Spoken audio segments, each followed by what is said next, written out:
Hello friend, સ્વાગત છે તમારું ફરીથી કોમલ કિચનમાં। તો આજે આપણે બનાવવાના છે રીંગણ બટાકા અને તુવેરનું શાક, એ પણ ભરેલા રીંગણના સ્ટાઇલનું। તો એના માટે આપણે કુકર લઈ લેવાનું છે। એમાં તેલ નાખીને તેલ ગરમ થાય ત્યારબાદ આપણે જીરું અને રાઈ અને હિંગ અને તલ તમે નાખીને વઘાર કરી શકો છો અને 1-2 તેજપત્તા નાખી દેવાના। ત્યારબાદ ઝીણી સમારેલી ડુંગળી નાખી દેવાની છે।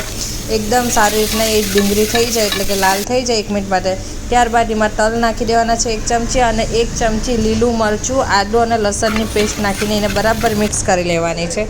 ત્યારબાદ જે આપણા કાચા દાણાનો ભૂકો હોય છે એને નાખી દેવાનો છે અને એને પણ એકદમ સારી રીતના આપણે શેકી લેવાનું છે। મીડિયમ ગેસની ફ્લેમ પર રાખવાનું છે। ત્યારબાદ આપણે જે રીંગણ બટાકા અને તુવેર કટ કરીને રાખ્યા છે એને ધોઈને આ રીતે આપણે નાખી દેવાનું છે। અને ત્યારબાદ આપણે જે સૂકા મસાલા હોય છે, ધાણા જીરું પાવડર છે, હલ્દી પાવડર છે અને લાલ મરચું પાવડર 1-2 ચમચી જ નાખવું, કારણ કે આપણે લીલું મરચું નાખ્યું છે એટલા માટે। ત્યારબાદ માપ અનુસાર મીઠું નાખી દેવાનું છે અને જે કટ કરેલા ટામેટાં હોય છે એ પણ એડ કરી દેવાના છે।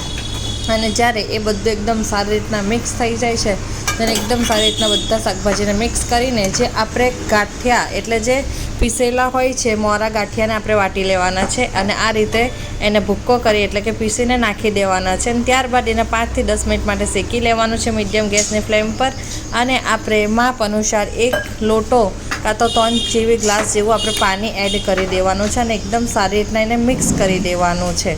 તો તમે જોઈ શકો તો એકદમ સારી રીતના મેં મિક્સ કરી લીધું છે અને એકદમ બરાબર રીતે એને એકદમ સારી રીતના થવા દેવાનું છે અને મીઠું ટેસ્ટ કરી લેવાનું કે માપ અનુસાર મોરું તો નથી રહી ગયું। ત્યારબાદ આપણે ઢક્કન બંધ કરીને 4 થી 5 વિસલ વગાડી લેવાની।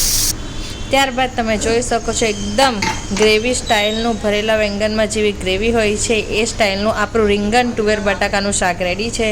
એકવાર તમે આ જરૂરથી રેસીપી ટ્રાય કરજો અને કોમેન્ટમાં લખજો તમને આ રેસીપી કેવી લાગી। તો મળશું આપણે બીજા વિડીયોમાં, ત્યાં સુધી ચાલો બાય।